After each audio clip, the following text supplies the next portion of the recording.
So if you can go through and just read the person's name and the trait that you've written about them.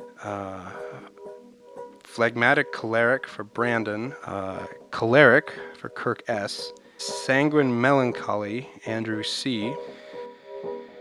This guy, Colonel Spittler, he was coming around to different troops pitching this course of leadership training, like some seminars, basically.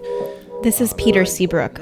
When he was a teenager, he signed up for a seminar through his Boy Scout troop, one that promised to churn out leaders.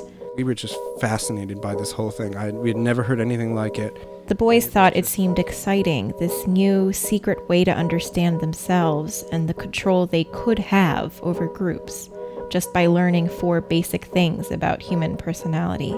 And it was just like, oh my God, this is so interesting, and this is how people work, and it's almost like a cheat sheet, sort of. It felt really cool, like we were exploring a new way of looking at things. At that time, Peter and the other scouts didn't know that this was different from the dozens of other leadership trainings for youth. This training wasn't dreamt up by some social scientist or self-help author.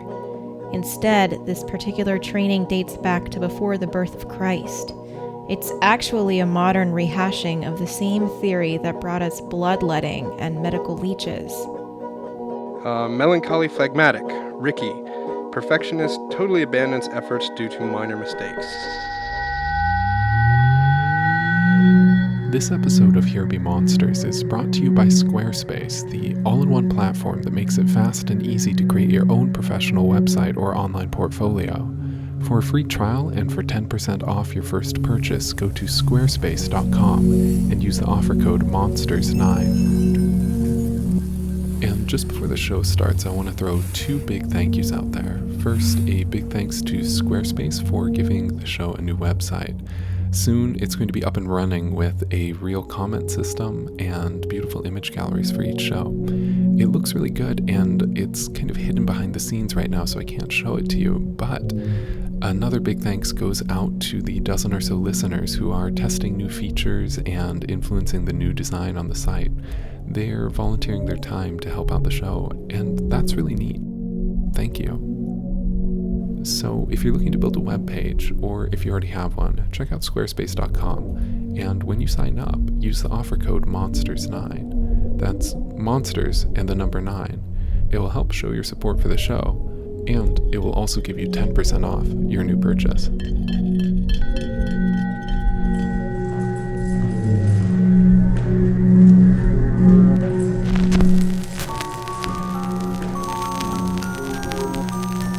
Here Be Monsters, the podcast about Slices of lemon before entering battle. The podcast about the unknown.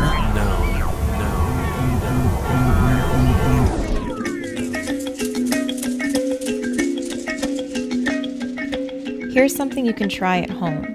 Take a cup of blood, human blood, and put it in a jar.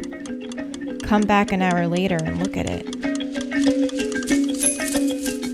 You'll see that the blood separates into 4 distinct layers. A clear red in the middle, Blood, a yellowish liquid that rises to the top, yellow bile, a dark liquid that settles to the bottom, black bile, and then this whitish film. phlegm. For a long time, much longer than our modern view of the human body has been around, these 4 layers were thought of as the primary forces at work in our bodies. Together, they were the 4 humors. The 4 humors. The humors had a balance. You wanted a bit of each, not too much of any. Otherwise, you might become overly phlegmy or lack the bile necessary to digest your own food. At the body's best, the humors were completely balanced, and at the body's worst, humors were out of balance, needed to be whacked in shape or brought back to their harmonious place. It was all about balance.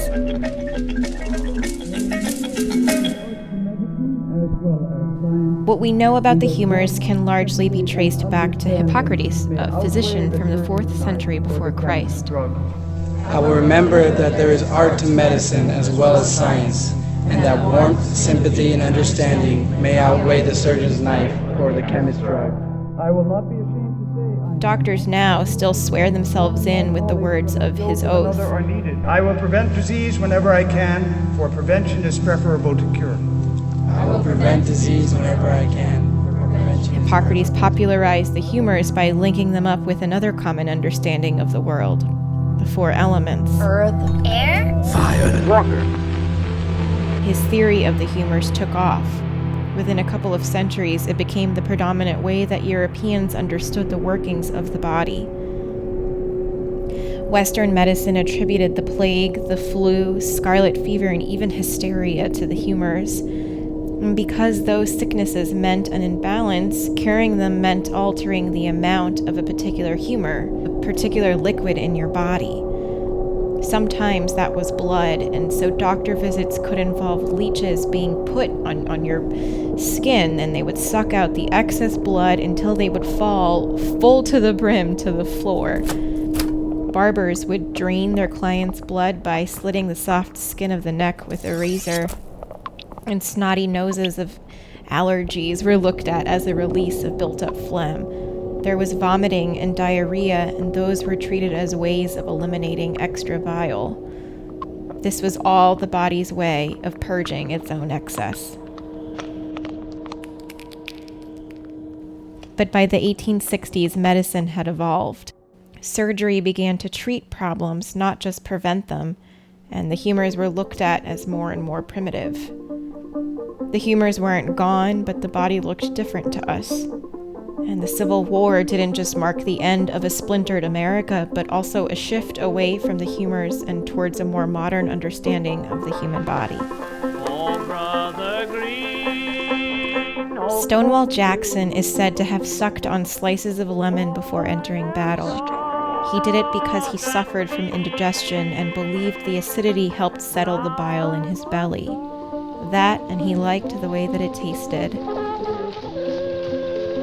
On his horse, at the front of the charge, Stonewall rose into battle with a single arm elevated above his head.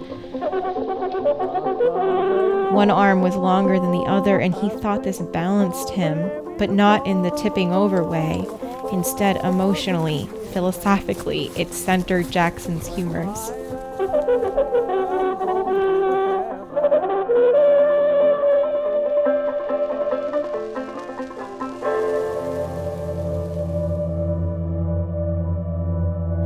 As modern medicine gave us understandings of bacteria and genetics and vaccines, the function of the four humors faded like any other disproven theory. Today, Western medicine acknowledges the humors as a quaint memory, a nostalgic moment in history. But the humors are still with us in a big way. The choleric temperament is quick to anger, very concerned with justice and wanting things to be fair, and a choleric child is one that sometimes you need to talk to later because at the time they're just going to argue with you. Nina Rutledge taught at a kind of school that was started in Austria in the late 1800s. Phlegmatic temperament Phlegma. is a more thoughtful, calmer person who accumulates things, likes to collect things, is possibly overweight from collecting food into their body. Rudolf Steiner created this education system for the children of cigarette factory workers. It was based around different teaching styles for different types of students.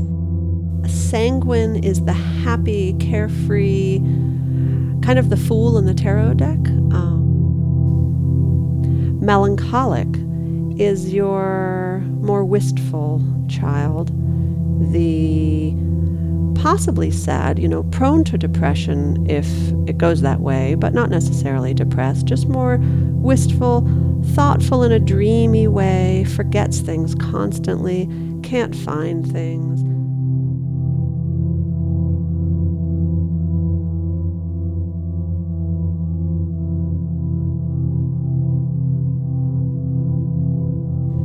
The style of schooling stuck, and it morphed, and it grew. Today we know Steiner's creation as Waldorf schooling, and it's taught all around the world. Yeah, one of the really nice things about Waldorf education, the thing that struck me most strongly when I started teaching there, is that the teachers really look at the students in front of them, and we would hold children night in meetings, we would say that so-and-so, who is a very melancholic student, is having trouble focusing, or I'm really having trouble with student X because she, a choleric student, is constantly getting in arguments. But the temperaments were discussed regularly, yes. The humors have a social psychological counterpart. They're called the 4 temperaments. Each temperament correlates to one of the humors.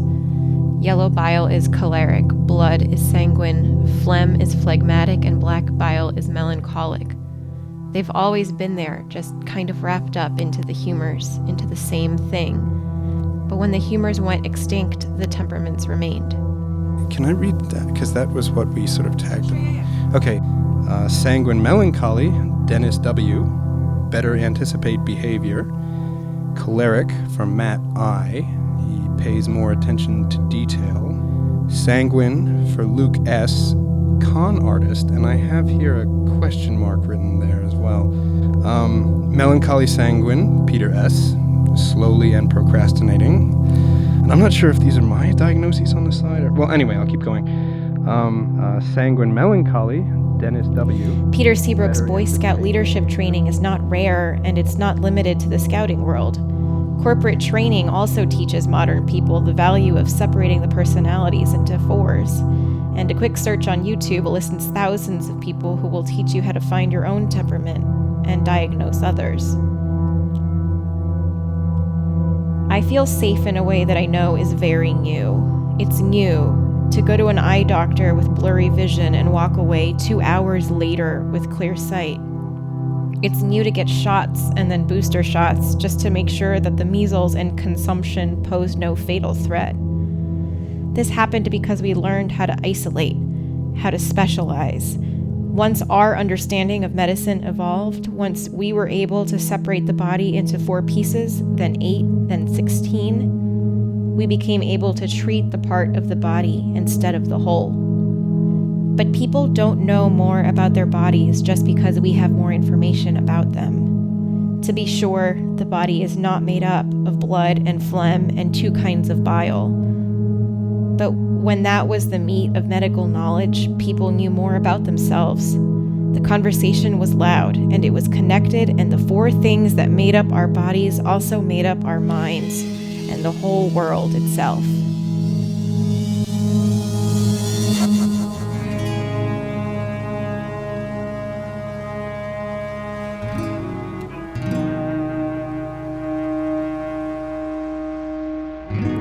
Learning about the humors and temperaments was actually pretty big, and so I have a few people to thank for talking me through it. Adrian, Lex the astrologer in Texas, Alan over at the Institution for the Preservation of Medical Traditions, and Aladdin, a student of Waldorf education whose mother opened my eyes to what the temperaments mean now.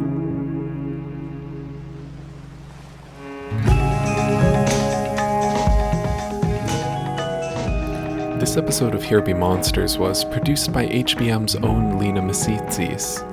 You can find out more information about the humors, read producer bios, and find new ways to listen at hbmpodcast.com. And speaking of new ways to listen, we're now available on TuneIn Radio, so you can hear the show by going to tunein.com and searching for Here Be Monsters. It should be the first thing that pops up. Remember, if the show speaks to you in any way, please tell a friend. Word of mouth is really the most powerful way that we have to change media for the better. Your friends trust you and your taste, so if you like the show, share it. It really does make a difference. Music this week from Lucky Dragons, The Black Spot, and Nim. Here Be Monsters is distributed by the Mule Radio Syndicate. Check out their other great shows at muleradio.net. Thanks for listening.